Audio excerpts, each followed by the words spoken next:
Application of derivative का हम NCERT solution कर रहे थे। पिछले क्लास में उसका क्वेश्चन नंबर 1 से लेके क्वेश्चन नंबर 10 तक हो गया था। ठीक है, अगला है क्वेश्चन नंबर 11।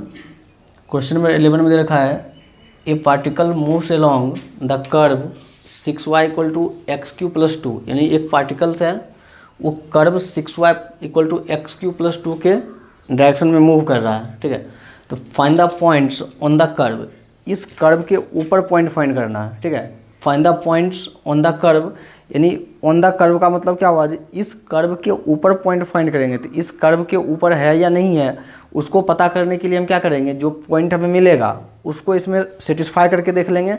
अगर सेटिस्फाई हो गया तो इसके ऊपर होगा। ठीक है, तो point on the curve at which the y coordinate is changing, यानी उसका y कोऑर्डिनेट जो है वो चेंज हो रहा है। ठीक है, तो y coordinate is changing 8 times as fast as the x coordinate, यानी उसका y कोऑर्डिनेट जो है वो x कोऑर्डिनेट के 8 टाइम्स जो है वो तेज़ी से बदल रहा है। ठीक है, तो सॉल्यूशन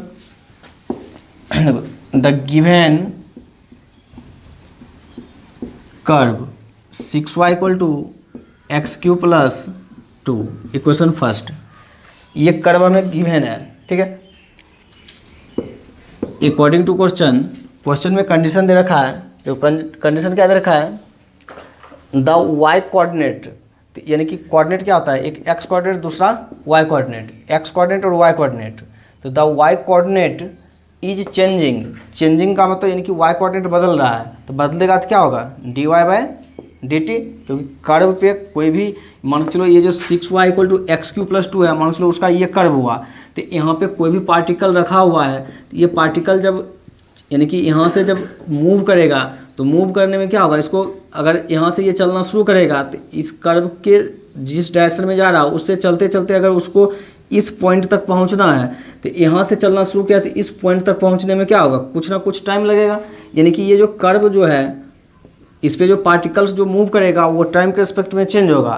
तो यहाँ पे दे रखा है वही चीज़ जो the y coordinate is changing, तो y कोऑर्डिनेट चेंज हो रहा है, यानी कि dy/dt चेंज क्या हो जाएगा, dy/dt। According to question dy/dt, ठीक है, तो y coordinate is changing 8 times as fast as the x coordinate, यानी y कोऑर्डिनेट जो है वो x कोऑर्डिनेट के 8 टाइम्स तेज़ी से बदल रहा है। यानी कि 8 टाइम्स का मतलब 8 से मल्टीप्लाई, और किसका 8 टाइम्स, x कोऑर्डिनेट का। तो x कोऑर्डिनेट क्या हो जाएगा, dx/dt। ठीक है, तो ये हमारे पास जो है dy/dt का मिल गया वैल्यू, जो dy/dt = 8 × dx/dt। अब ये जो है टाइम के रिस्पेक्ट में मूव करेगा, तो टाइम के रिस्पेक्ट में चेंज है, तो इसको जो इक्वेशन फर्स्ट है इसको हम टाइम के रिस्पेक्ट में डिफ्रेंशिएट कर देंगे। तो देखो, डिफ्रेंशिएट विथ रिस्पेक्ट टू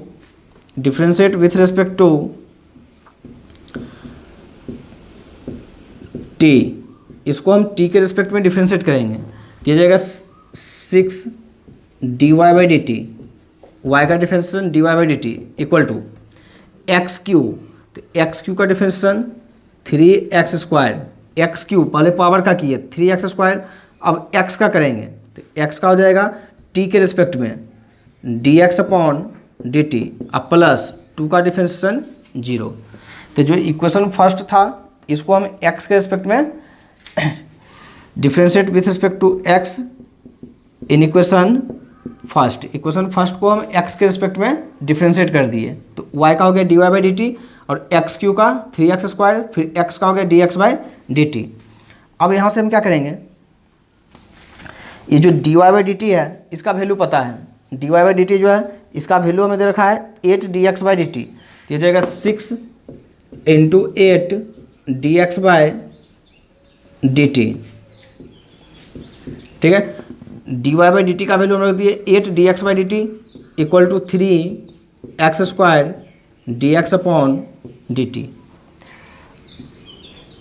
ये 3 से 6 कैंसिल हो जाएगा, 2 टाइम्स यहाँ पे जो dy/dt था, dy/dt का वैल्यू रख दिए 8 dx/dt, इसको हम वैसे रहने दिए। तो 3 से ये 6 कैंसिल हो गया, 2 टाइम्स, ये कितना आ जाएगा 8 × 2 16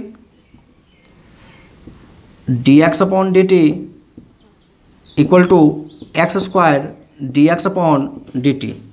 ठीक है, डी एक्स से डी एक्स कैंसिल, यहाँ पे डी एक्स से डी एक्स कैंसिल, या फिर इसको हम लिख सकते हैं x square d x upon d t minus 16 d x upon d t equal to 0। इसको उठा के हम इधर ले आए, दोनों से D X by D T common आएगा, तो D X by D T जब कॉमन लेंगे तो x square minus 16 equal to 0। एक बार D X by D T 0 के साथ जाके खत्म हो जाएगा, अब फिर इसको जब 0 के बराबर करेंगे तो x square minus 16 equal to 0।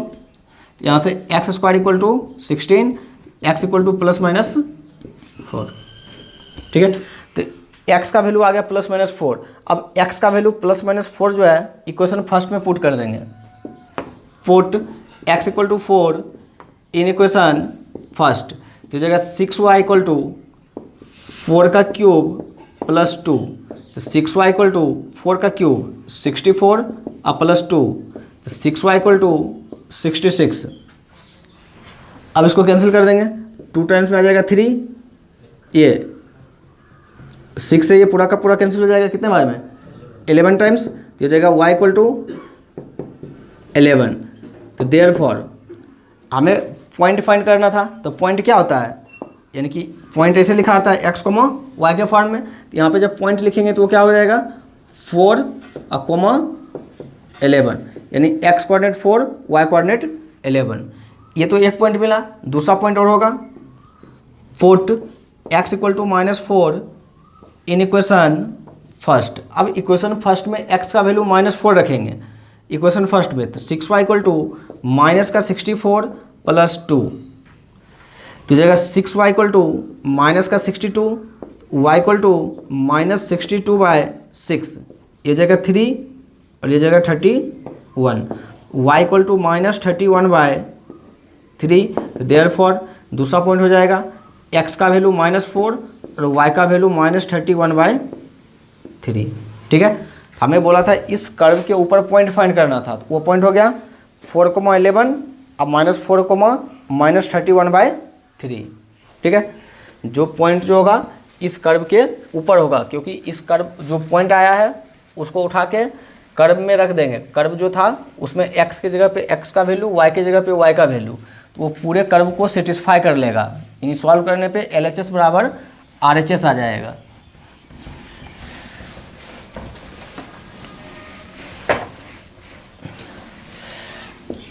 अगला क्वेश्चन नंबर 12।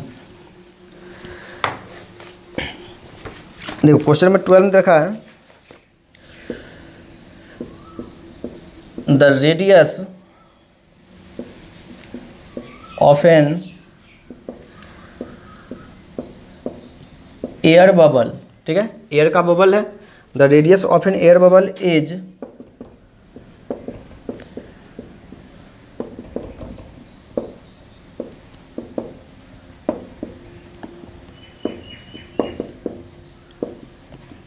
एयर बबल का जो रेडियस है वो इंक्रीज कर रहा है 1/2 सेंटीमीटर पर सेकेंड से।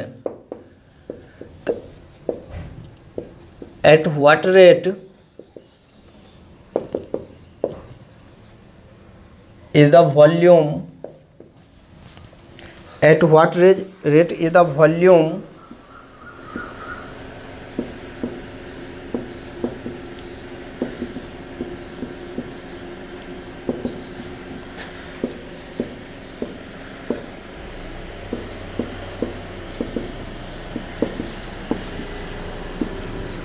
देखिए क्वेश्चन देखा है इनकी the radius of an air bubble is increasing at the rate of 1/2 centimetre per second, यानी कि एयर बबल जो है उसका रेडियस जो है 1/2 सेंटीमीटर पर सेकेंड के रेट से चेंज हो रहा है। तो सेंटीमीटर पर सेकेंड है यानी कि टाइम के रिस्पेक्ट में चेंज होगा। तो पूछा है at what rate is the volume of the bubble increasing when the radius is 1 centimetre. उसके वॉल्यूम में चेंज हमें पूछा है, तो जो वॉल्यूम में चेंज होगा सॉल्यूशन, यानी कि जो एयर बबल है अब इसका शेप, यानी पीछे जितना भी हम क्वेश्चन किए थे उन सब में डायग्राम हमें बोल रखा था डायग्राम क्या होगा। अब इसमें जो है डायग्राम का नाम नहीं बोला है, बस हमें बोला है एयर बबल है। ठीक है, तो एयर बबल जो है उसका हमें शेप देखना होगा, जो शेप कौन से फॉर्म में होगा, उसका कैसा आकार होगा। तो एयर बबल जो होगा वो कौन से शेप में होगा, स्फीयर के फॉर्म में होगा। एयर बबल जो होगा वो स्फीयर के फॉर्म में होता है, ठीक है। तो हम इसका रेडियस हम लेट कर लेंगे, तो let radius of an air bubble equal to r. Radius को हम ले लिया आर, उसका volume of an air bubble equal to v. Radius r ले लिए और उसका वॉल्यूम लेट कर लिए वी। अकॉर्डिंग टू क्वेश्चन, तो बोला the radius of an air bubble is increasing. तो इंक्रीज करेगा या फिर डिक्रीज करेगा, दोनों केस में क्या होगा, चेंज होगा। तो इंक्रीज कर रहा है यानी कि चेंज हो रहा है, तो चेंज क्या चीज़ हो रहा है, रेडियस। तो increasing at the rate of 1/2 centimetre per second, 1/2 centimetre per second. तो सेंटीमीटर यानी कि रेडियस का हो गया, और नीचे सेकेंड है तो इसका हो जाएगा टाइम, यानी कि dr/dt का वैल्यू है 1/2 सेंटीमीटर पर सेकेंड। तो हमें पूछा है जी इसका वॉल्यूम किस रेट से इंक्रीज करेगा, वॉल्यूम किस रेट से इंक्रीज करेगा। तो वॉल्यूम के फॉर्मूला, वॉल्यूम का फॉर्मूला, तो जो एयर बबल होगा वो क्या होगा, स्फीयर के फॉर्म में। स्फीयर के वॉल्यूम का फॉर्मूला, स्फीयर क्या होता है, 4/3 पाई आर क्यू। स्फीयर का फॉर्मूला हो गया वॉल्यूम का 4/3 पाई आर क्यू। अब इसको डिफ्रेंशिएट कर देंगे, differentiate with respect to time, क्योंकि टाइम के रिस्पेक्ट में चेंज हो रहा है तो टाइम के रिस्पेक्ट में डिफ्रेंशिएट करेंगे। तो v का differentiation dv/dt equal to 4/3 constant है, 4/3 पाई, 4/3 पाई कॉन्स्टेंट है। आर क्यू का डिफ्रेंशिएशन t के रिस्पेक्ट में, ठीक है, आर क्यू का डिफ्रेंशिएशन करना है t के रिस्पेक्ट में। ये जगह dv/dt equal to 4/3 pi into r cube, पहले पावर का करेंगे तो 3r², फिर r का करेंगे तो dr/dt। वैल्यू पता है, r का वैल्यू 1 सेंटीमीटर और dr/dt का वैल्यू 1/2। तो dv/dt at r equal to 1 centimetre, dv/dt का value r equal to 1 centimetre पे, तो 4/3 पाई इंटू 3r², 1 का स्क्वायर इंटू dr/dt 1/2, ठीक है। अब ये 3 से 3 कैंसिल, ये 2 से 4 कैंसिल 2 टाइम्स, तो यहाँ से आ जाएगा 2 और क्या बचा, पाई, यानी कि 2 पाई, बाकी कुछ नहीं बचा, 2 पाई, ठीक है। अब इसका यूनिट लिखेंगे, तो यूनिट लिखने के लिए ऊपर है वॉल्यूम, तो वॉल्यूम का होता है क्यूब, तो सेंटीमीटर क्यूब पर, नीचे टाइम है तो टाइम का हो जाएगा सेकेंड, ठीक है। तो उसका रेडियस जो है 1/2 सेंटीमीटर पर सेकेंड के रेट से चेंज हो रहा है, तो उसका वॉल्यूम जो है वो इंक्रीज करेगा 2 पाई सेंटीमीटर क्यूब पर सेकेंड के रेट से।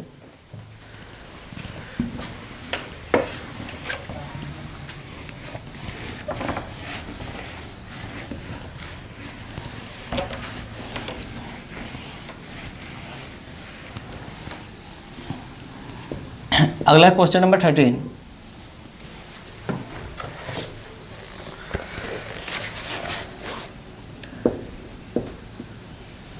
A balloon which always remains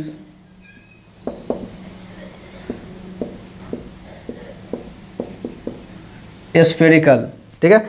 एक बैलून है वो हमेशा जो है स्फीयर के फॉर्म में है, has a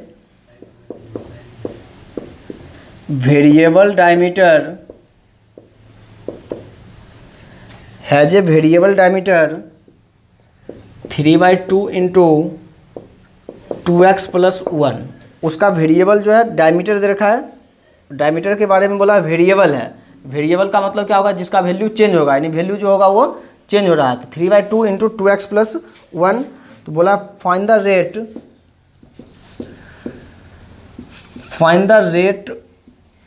of change of its volume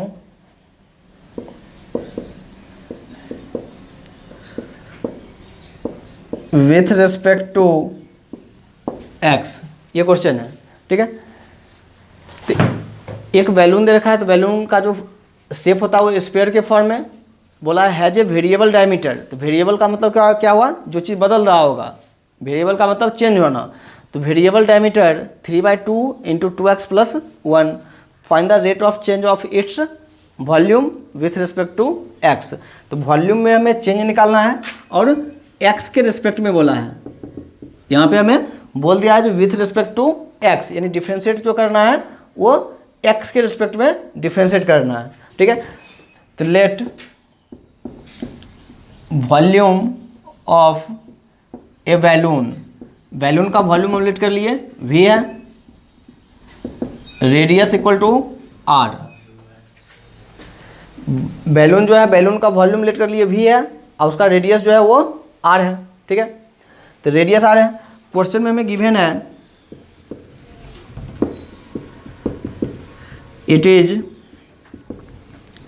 या फिर देखो गिवन क्या है, d इक्वल टू, d का मतलब उसका डायमीटर, d इक्वल टू ये रहा 3/2 × 2x + 1, 3/2 × 2x + 1।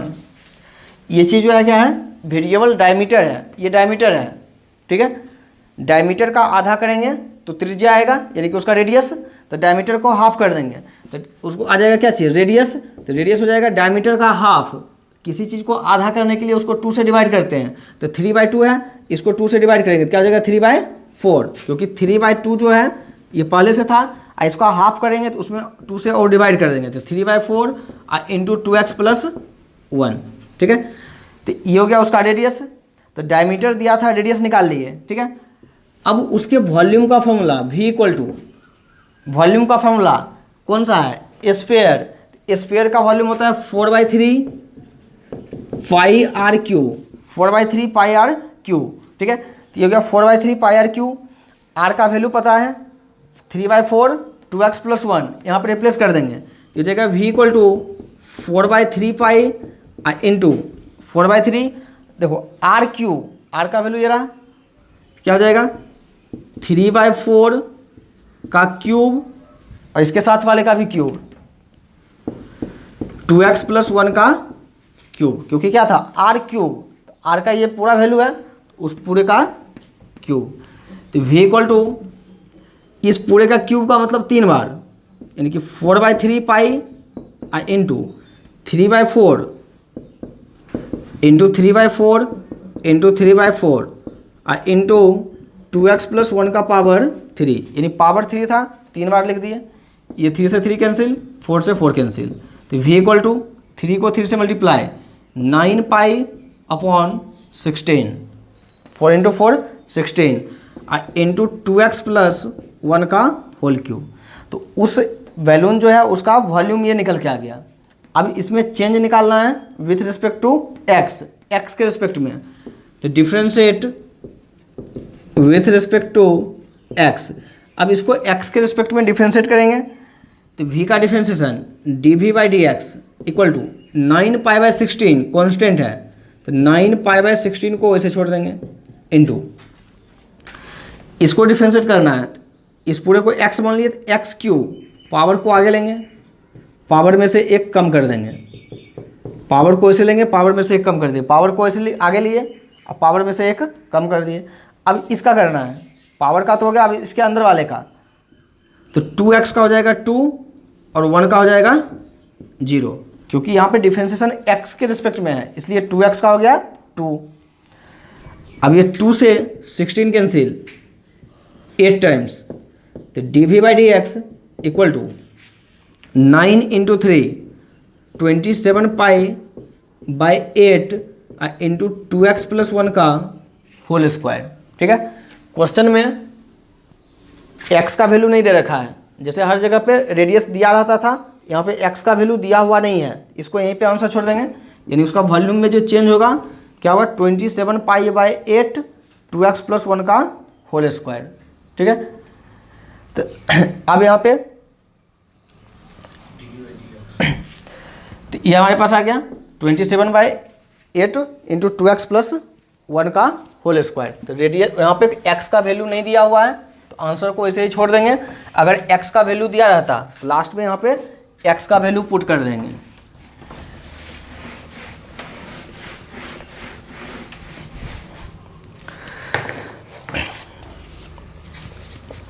अगला है क्वेश्चन नंबर 14।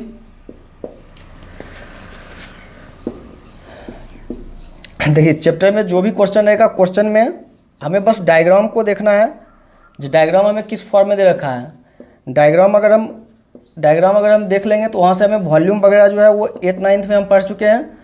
उसी वॉल्यूम के फॉर्मूला को हम यूज करके और एक बार डिफ्रेंशिएट करेंगे तो पूरे का जो भी हमें चेंज निकालना होगा वो सब में चेंज आ जाएगा, क्योंकि डिफ्रेंशिएशन जो यहाँ पे करना है वो बहुत ही आसान डिफ्रेंशिएशन है।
देखिए क्वेश्चन में क्या दे रखा है, यानी कि एक कोई सा पाइप है, उस पाइप में क्या है सेंड भरा हुआ है। वो जो पाइप है, पाइप में क्या है सेंड भरा हुआ है। तो उस पाइप में जो सेंड भरा हुआ है उसका वॉल्यूम का जो रेट दे रखा हुआ है 12 सेंटीमीटर क्यूब पर सेकेंड। यानी 12, यानी हमें कैसे यहाँ पे वॉल्यूम तो बोला नहीं है, यानी हमें उसका जो है यूनिट देख के पता चला उसके वॉल्यूम में चेंज दे रखा है, क्योंकि सेंटीमीटर क्यूब है वो वॉल्यूम का यूनिट है और नीचे सेकेंड है यानी कि टाइम के रिस्पेक्ट में। तो उस पाइप में जो सेंड भरा है उस पाइप को क्या कर रहा है, ज़मीन पे जाके खाली कर रहा है। उस पाइप में जो सेंड भरा हुआ है उसको जब ज़मीन पे जाके खाली कर रहा है तो खाली करने पे जो वहाँ पे जो मिट्टी जो यानी जो भी सेंड है वो जो इकट्ठा हो रहा है वहाँ पे एक कोन बन रहा है। ठीक है, क्योंकि यहाँ पे लिखा हुआ है द फॉलोइंग सेंड फॉर्म्स एक कोन। जब उस मिट्टी को यानी सेंड को जब ज़मीन पे निकालेगा तो निकालने पे क्या हो रहा है, वहाँ पे एक कोन बन रहा है। ठीक है, तो कोन जो बनेगा तो कोन का डायग्राम हम बना लेते हैं। ये हो गया कोन, ये हो गया कोन का हाइट और ये हो जाएगा रेडियस। ये हो गया कोन का रेडियस और ये हो गया कोन का हाइट और ये क्या होता है स्लेंट हाइट यानी कि तिरछी ऊंचाई। ठीक है, तो यानी कि ये तो हो गया हाइट, ये हो गया हाइट और ये हो गया रेडियस। तो अब आगे क्या बोला है, जो on the ground in such a way that the height of the cone, यानी कि जब उस मिट्टी को ग्राउंड पे जब खाली करता है तो वहाँ पे एक कोन बनता है। तो फिर वहाँ के बाद बोला है जो in such a way that the height of the cone, यानी कोन का हाइट क्या है h, the height of the cone is always 1/6 का मतलब क्या हो जाएगा 1/6। तो क्या चीज़ 1/6 होगा, द हाइट ऑफ द कोन। तो कोन का हाइट क्या है h, कोन का हाइट h, कि अकॉर्डिंग टू क्वेश्चन कोन का हाइट क्या है h। बोला the height of the cone is always, यानी हमेशा always 1/6 of the radius of the base, यानी कोन का जो हाइट है वो क्या है 1/6 है किसका, रेडियस ऑफ द बेस। ठीक है, यानी कि h इक्वल टू 1/6 r, यानी इसको हम जब अपॉन में कुछ नहीं 1 क्रॉस मल्टीप्लाई क्या हो जाएगा 6h इक्वल टू r। यानी कि हाइट जो था वो कोन के बेस का रेडियस क्या है r, उसका 1/6 है, तो रेडियस का 1/6 कर दिए, इसको क्रॉस मल्टीप्लाई कर दिए, तो यहाँ से आ गया r = 6h। तो बोला है how fast is the height of the send cone increasing when the height is 4 centimetre. अब क्वेश्चन में हमें लास्ट में हाइट दे दिया है 4 सेंटीमीटर जो होगा, तो उसका हाइट जो है, height how fast is the height of the send cone increasing, उसका हाइट किस रेट से इंक्रीज होगा वो हमें निकालना है। यानी कि एक हमें दे रखा है एंड 12 सेंटीमीटर क्यूब पर सेकेंड, 12 सेंटीमीटर क्यूब पर सेकेंड। ये जो 12 सेंटीमीटर क्यूब पर सेकेंड है ये क्या दे रखा है, dv/, नीचे सेकेंड है dt, ठीक है। एक हमें dv/dt का वैल्यू है 12 सेंटीमीटर क्यूब पर सेकेंड, ठीक है। तो यहाँ पे हम लिख देते हैं let volume of cone equal to v, radius equal to r, height equal to h। हम लेट कर लिए, जो कोन का जो वॉल्यूम है वो v है, रेडियस r है और हाइट जो है वो h है। ये 6h = r कहाँ से आया, तो हमें कंडीशन दे रखा था जो कोन का जो हाइट है वो रेडियस के बेस वाले रेडियस का 1/6 है, और फिर ये dv/dt हमें क्वेश्चन में दे रखा है, ठीक है। अब देखो वॉल्यूम का फॉर्मूला, तो वॉल्यूम का जब फॉर्मूला लिखेंगे तो वॉल्यूम का फॉर्मूला क्या होगा, v = कोन का वॉल्यूम, कोन का वॉल्यूम 10th में पढ़े थे 1/3 पाई r² h, कोन के वॉल्यूम का फॉर्मूला 1/3 पाई r² h। अब इसमें वैल्यू किसका पता है, क्योंकि हमें जो अब हमें यहाँ पे डिफ्रेंशिएट जो हम कर रहे हैं किसके रिस्पेक्ट में, टाइम के रिस्पेक्ट में, लेकिन हमें निकालना क्या है, निकालना how fast is the height of the send, यानी हाइट में हमें चेंज निकालना है, हाइट में चेंज निकालना है, यानी यहाँ से रेडियस को रिमूव कर देते हैं, हमें चेंज जो है वो हाइट में निकालना है, यहाँ से रेडियस को हटा देते हैं। ये जगह v = 1/3 पाई r², r का वैल्यू है 6h, इसका स्क्वायर कर देंगे तो 6h का स्क्वायर कितना हो जाएगा 36h² इंटू h। ये जो 36h² है किसका वैल्यू है, r² का वैल्यू, कहाँ से आया, ये रहा r का वैल्यू और इसी का स्क्वायरिंग कर दिए, तो यहाँ से आ जाएगा 3 से ये 36 कैंसिल 12 टाइम्स, तो v = 12 पाई h² इंटू h3। ये वॉल्यूम निकल के आ गया। अब इसको हम डिफ्रेंशिएट कर देंगे टाइम के रिस्पेक्ट में, क्योंकि चेंज जो है वो टाइम के रिस्पेक्ट में है, तो differentiate with respect to t, इसको जब t के रिस्पेक्ट में डिफ्रेंशिएट करेंगे तो v का डिफ्रेंशिएशन dv/dt = 12 पाई कॉन्स्टेंट है, 12 पाई को ऐसे छोड़ देंगे इंटू HQ का डिफ्रेंशिएशन, तो पहले पावर का करेंगे तो पावर को आगे लेंगे, पावर में से एक कम कर देंगे, तो HQ का हो गया 3h², ठीक है, इंटू अब H का करेंगे तो वो क्या हो जाएगा dH/dt, H का डिफ्रेंशिएशन dH/dt। क्वेश्चन में हाइट हमें दे रखा है, क्वेश्चन में हाइट दे रखा है 4 सेंटीमीटर और dv/dt भी दे रखा है 12, तो 12 = 12 pi into 3 into h², h का वैल्यू 4 का स्क्वायर 16 इंटू dH/dt, ठीक है। अब यहाँ से देखो क्या हो जाएगा, ये 12 से 12 कैंसिल, इधर बच गया 1 equal to 16 into 3 48 pi dH/dt, यहाँ से dH/dt का वैल्यू dH/dt = 1/48 पाई, ये जो 48 पाई है नीचे आ गया, तो 1/48 पाई ये आ गया। अब इसका यूनिट लिखेंगे, ऊपर हाइट है उसका हो जाएगा सेंटीमीटर पर, नीचे टाइम है उसका हो जाएगा सेकेंड, ठीक है। तो उसका जो चेंज जो होगा हाइट में 1/48 पाई सेंटीमीटर पर सेकेंड के रेट से चेंज होगा।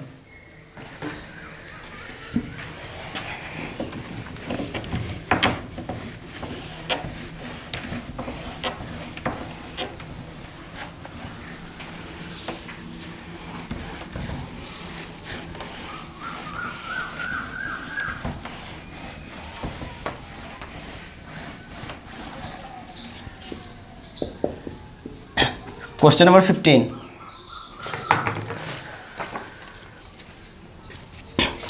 क्वेश्चन नंबर 15 में देखा है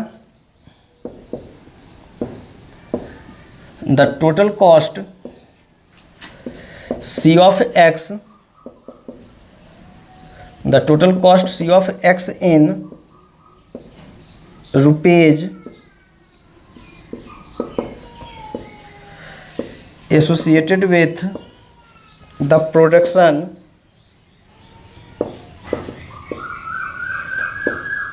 of x units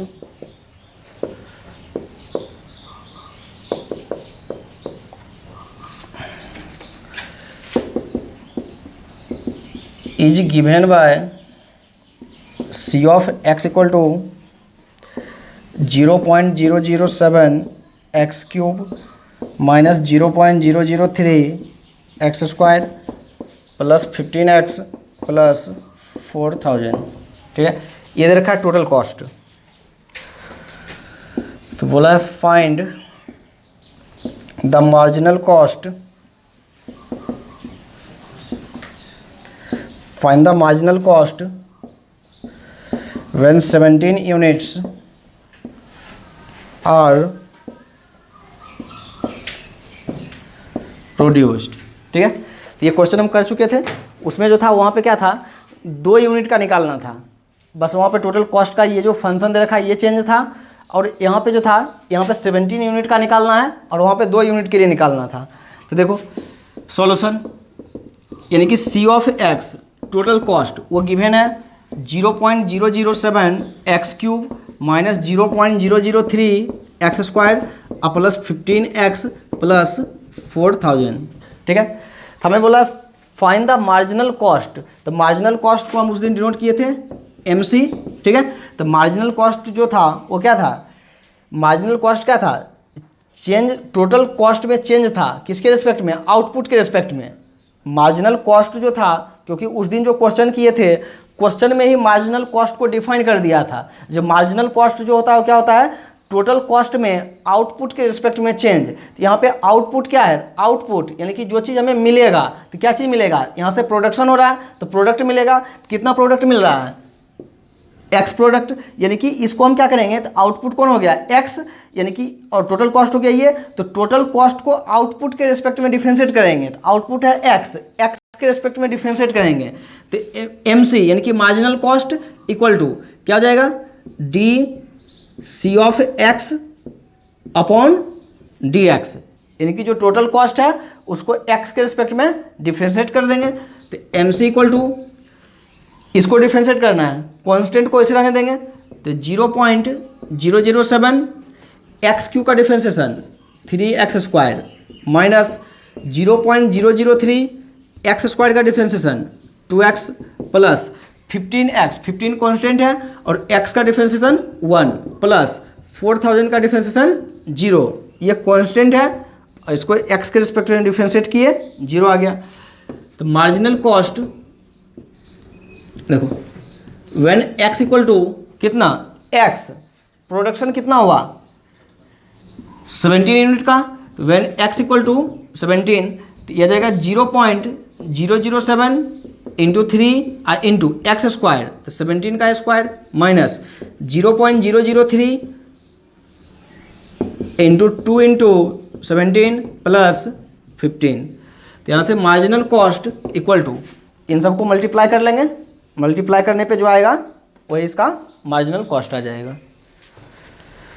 तो याद रखेंगे मार्जिनल कॉस्ट क्या होगा, टोटल कॉस्ट में उसके आउटपुट के रिस्पेक्ट में डिफरेंशिएट कर देंगे। टोटल कॉस्ट को आउटपुट के रिस्पेक्ट में जो चेंज होगा वही उसका मार्जिनल कॉस्ट होगा। क्वेश्चन नंबर 16, क्वेश्चन नंबर 16 में दे रखा है, सेम वही क्वेश्चन है, द टोटल रेवेन्यू इन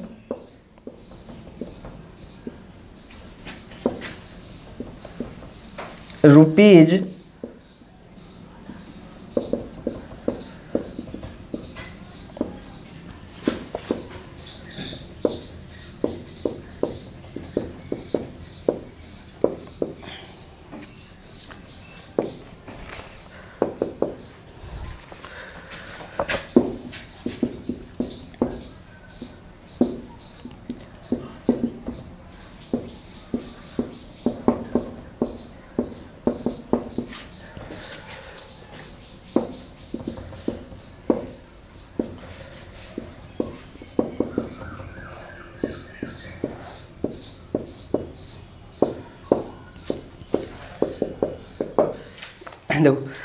इसमें हमें मार्जिनल रेवेन्यू फाइंड करना है, उसमें मार्जिनल कॉस्ट था, इसमें मार्जिनल रेवेन्यू है। सॉल्यूशन यानी कि उसमें टोटल कॉस्ट दिया था, यहाँ पे टोटल रेवेन्यू दे रखा है, वो भी रुपीज़ में, ये भी रुपीज़ में है। तो टोटल रेवेन्यू जो है वो हमें दे रखा है कितना, आर ऑफ एक्स, उसमें टोटल कॉस्ट था तो सी ऑफ एक्स, इसमें टोटल रेवेन्यू है तो आर ऑफ एक्स, वो दे रखा है 13x² plus 26x plus 15 total revenue. तो फाइंड करना है, ये जो रेवेन्यू है कितने के लिए है, एक्स यूनिट के लिए, एक्स यूनिट प्रोडक्शन के लिए। तो यहाँ पे जो आउटपुट होगा, आउटपुट कौन होगा, एक्स होगा, ठीक है, आउटपुट कौन होगा, एक्स होगा। तो फाइंड द मार्जिनल रेवेन्यू, उसमें कॉस्ट फाइंड करना था, इसमें मार्जिनल रेवेन्यू, तो उसको हम डिनोट कर देंगे एम आर, ठीक है। तो मार्जिनल रेवेन्यू इक्वल टू क्या हो जाएगा, D R of x upon D x. जो टोटल रेवेन्यू है उसमें आउटपुट के रेस्पेक्ट में डिफरेंशिएट कर देंगे, तो आउटपुट क्या है, एक्स, क्योंकि एक्स यूनिट का यहाँ पर रेवेन्यू दे रखा है। तो हो जाएगा एम आर इक्वल टू, इसको डिफरेंशिएट करना है, देखो 13x², 2 को आगे लेंगे, 13 इंटू 2 26x प्लस 26x का डिफ्रेंसिएशन, तो 26 कांस्टेंट है और x का हो जाएगा 1 प्लस 15 का differentiation 0। When x equal to दे रखा है x इक्वल टू 7, x का वैल्यू इसमें रख देंगे 7, तो M are equal to 26 into 7 plus 26, इन दोनों को मल्टीप्लाई करके ऐड कर देंगे।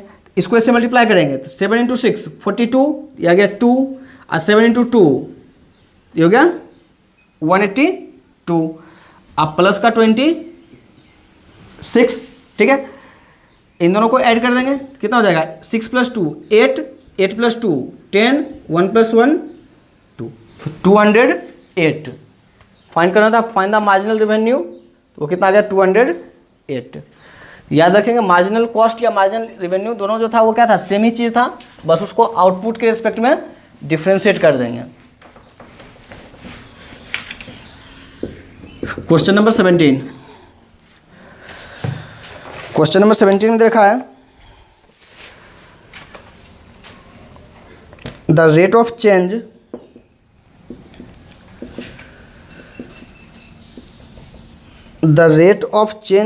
of the area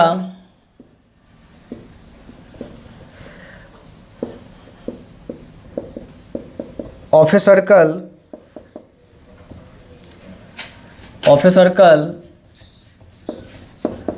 with respect to its radius r at r equal to 6 centimeter is, पहला ऑप्शन है 10 पाई, दूसरा ऑप्शन है 12 पाई, तीसरा ऑप्शन है 8 पाई, चौथा ऑप्शन है 11 पाई, ठीक है। ऑब्जेक्टिव क्वेश्चन दे रखा है the rate of change of the area of a circle, यानी कि सर्कल के एरिया में रेट ऑफ चेंज निकालना है with respect to its radius. तो जब इसका हम सॉल्यूशन करेंगे तो सर्कल का एरिया ए इक्वल टू क्या होता है, pi R square, A equal to pi R square, इसको डिफ्रेंशिएट करेंगे, डिफ्रेंशिएट, जब इसको डिफ्रेंशिएट करेंगे, differentiate with respect to R, क्योंकि क्वेश्चन में बोल दिया है with respect to its radius, radius के रिस्पेक्ट में इसको डिफ्रेंशिएट कर देंगे।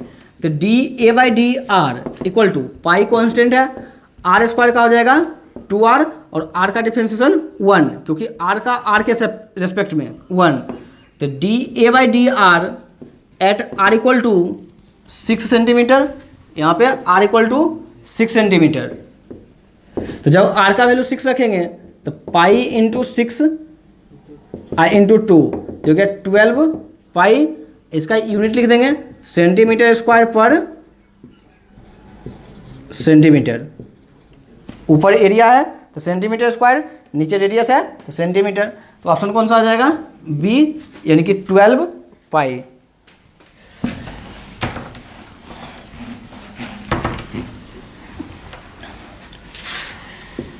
क्वेश्चन नंबर 18, क्वेश्चन नंबर 18 में दे रखा है फिर से वही क्वेश्चन है कॉस्ट वाला।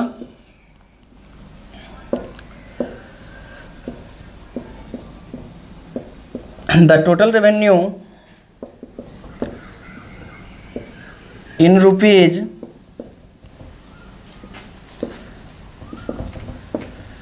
received from the sale of X units of a product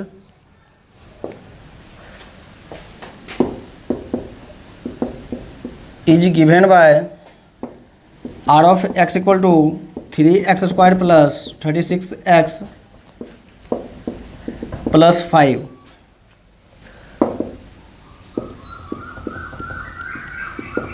The marginal revenue when x equal to 15 is, marginal revenue हमें फाइंड करना है, x का वैल्यू 15 है, पहला ऑप्शन 116, दूसरा ऑप्शन है 96, तीसरा ऑप्शन है 90 और चौथा ऑप्शन है 126। ठीक है, तो टोटल रेवेन्यू हमें फाइंड करना है, फिर से वही हो जाएगा। तो टोटल रेवेन्यू के लिए ये the total revenue in rupees दे रखा है, यानी कि आर ऑफ एक्स दे रखा है हमें 3x स्क्वायर प्लस 36x और प्लस का 5। हमें जो है मार्जिनल रेवेन्यू फाइंड करना है, यानी कि एम आर। एम आर क्या हो जाएगा, इसी का डिफ्रेंशिएशन किसके रिस्पेक्ट में, आउटपुट। आउटपुट क्या है, x, इसको डिफ्रेंशिएट कर देंगे x के रिस्पेक्ट में 6x, तो पावर को आगे लेंगे 6x और प्लस 36, क्योंकि x का हो जाएगा 1 और 5 का 0।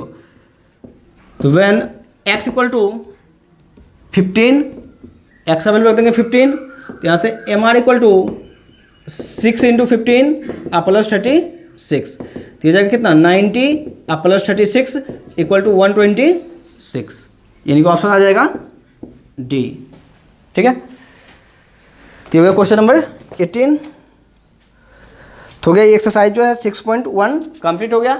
यानी कि इसमें जो क्वेश्चन में था, इस क्वेश्चन में क्या था, सिर्फ हमें यहाँ पे रेट ऑफ चेंज देखना था। किसी भी फंक्शन का कोई भी चीज़ हमें दिया हुआ था, उसका हमें रेट ऑफ चेंज देखना था, जो रेट ऑफ चेंज किस तरीके से होगा। और रेट ऑफ चेंज क्या होगा, यानी कि किसी भी कोई भी कर्व रहेगा, यानी कोई भी चीज़ रहेगा, उसको दूसरे चीज़ के रिस्पेक्ट में हम देख रहे थे। जैसे d y by d x है, तो d y by d x का मतलब क्या था, जो वाई में एक्स के रिस्पेक्ट में चेंज हो रहा है। D y by d x का मतलब था जो वाई में एक्स के रिस्पेक्ट में चेंज, तो उसी को हम बोल रहे थे d y by d x. ठीक है, तो एक्सरसाइज जो है कंप्लीट हो गया। कल जो होगा वो अगला टॉपिक जो है वो है इंक्रीजिंग एंड डिक्रीजिंग फंक्शन। अगला जो टॉपिक हम कल पढ़ेंगे वो होगा इंक्रीजिंग एंड डिक्रीजिंग फंक्शन। तो इंक्रीजिंग और डिक्रीजिंग जो होगा, तो इंक्रीजिंग का मतलब बढ़ना और डिक्रीजिंग का मतलब घटना। तो इंक्रीजिंग और डिक्रीजिंग में क्या होगा, मैक्सिमम क्वेश्चन जो होगा हम ग्राफ से ही करेंगे। इंक्रीजिंग और डिक्रीजिंग का जो मैक्सिमम क्वेश्चन होगा वो ग्राफ से करेंगे, क्योंकि ग्राफ वाले में क्या होगा, जो जल्दी से पता चल जाएगा। या फिर एक है जो उसको डिफ्रेंशिएट करने के लिए, जो उसको डिफ्रेंशिएट करते हैं, डिफ्रेंशिएट करने के बाद जैसे फंक्शन हमें दिया रहेगा F of x, F of x को हम डिफ्रेंशिएट करेंगे। फिर डिफ्रेंशिएट करने के बाद उस फंक्शन के बारे में हमें सोचना होगा जो वो पॉजिटिव है या फिर निगेटिव है। ठीक है, तो उस हिसाब से हम उसको अलग अलग करेंगे कि कहाँ से कहाँ तक में इंक्रीजिंग फंक्शन होगा और कहाँ से कहाँ तक में डिक्रीजिंग फंक्शन होगा। या फिर अगर ग्राफ हमें पता होगा तो ग्राफ से हम तुरंत डिफाइन कर लेंगे, ग्राफ से हम तुरंत डिफाइन कर लेंगे। जैसे मान चलो ये हमें ग्राफ दे रखा है, ये जो ग्राफ है ये किसका, y equal to sine x का। तो साइन एक्स का ये ग्राफ है, तो हमें देखना है इसमें इंक्रीजिंग कहाँ पे है, डिक्रीजिंग कहाँ पे है। ठीक है, तो देखो ये होता है ओरिजिन, यहाँ पे होता है पाई बाई 2, ये होता है पाई, ये होता है 3 पाई बाई 2 और ये होता है 2 पाई। यानी कि जब जीरो से चलना शुरू किया है, यहाँ से जब चलेगा तो यहाँ से यहाँ तक में क्या है, ऊपर चल रहे हैं। यानी यहाँ से हम नीचे थे और नीचे से हम यहाँ से जब चलना शुरू किया तो क्या हो रहा है, ऊपर चल रहे हैं। तो यहाँ से लेके यहाँ तक में जो फंक्शन है, यानी कि जीरो से लेके पाई बाई 2 के बीच में जो साइन एक्स होता है, जीरो से लेके पाई बाई 2 में साइन एक्स वाला जो फंक्शन है वो क्या है, इंक्रीजिंग है, यानी कि इंक्रीज कर रहा है। ठीक है, अब फिर यहाँ पे पाई बाई 2 के बाद पाई तक के लिए देखिए, यहाँ पे मैक्सिमम हाइट पे है और यहाँ से अब क्या हो रहा है, हम नीचे उतर रहे हैं। यहाँ से अब हम क्या कर रहे हैं, नीचे उतर रहे हैं, यानी कि हाइट धीरे धीरे कम हो रहा है। तो ये क्या हो रहा है, यानी कि π/2 से पाई के बीच, यानी यहाँ पे π/2 था और यहाँ पे पाई, तो π/2 से पाई के बीच में क्या है, डिक्रीजिंग है, यानी यहाँ से हुआ इंक्रीजिंग, फिर यहाँ से यहाँ डिक्रीजिंग, और फिर यहाँ से यहाँ तक डिक्रीजिंग ही है क्योंकि हम नीचे ही आ रहे हैं, तो यहाँ से यहाँ तक फिर डिक्रीजिंग, और यहाँ आने के बाद फिर यहाँ से लेके यहाँ तक हम ऊपर चढ़ेंगे, यहाँ से लेके यहाँ तक हम क्या रहा है, ऊपर चढ़ रहे हैं, तो यहाँ से यहाँ तक ये क्या हो जाएगा, इंक्रीजिंग हो जाएगा। ठीक है, तो ग्राफ अगर हमें पता रहेगा फंक्शन का तब तो हम जल्दी से डिफाइन कर लेंगे कि कहाँ से कहाँ तक इंक्रीजिंग है, कहाँ से कहाँ तक डिक्रीजिंग है। और दूसरा मेथड रहेगा, ग्राफ अगर नहीं पता होगा उसको हम डिफ्रेंशिएट कर लेंगे, और डिफ्रेंशिएट करने के बाद इंक्रीजिंग और डिक्रीजिंग का जो इंटरवल होगा उस इंटरवल के बारे में हम पता कर लेंगे। ठीक है, उसको जो है अगले क्लास में करेंगे।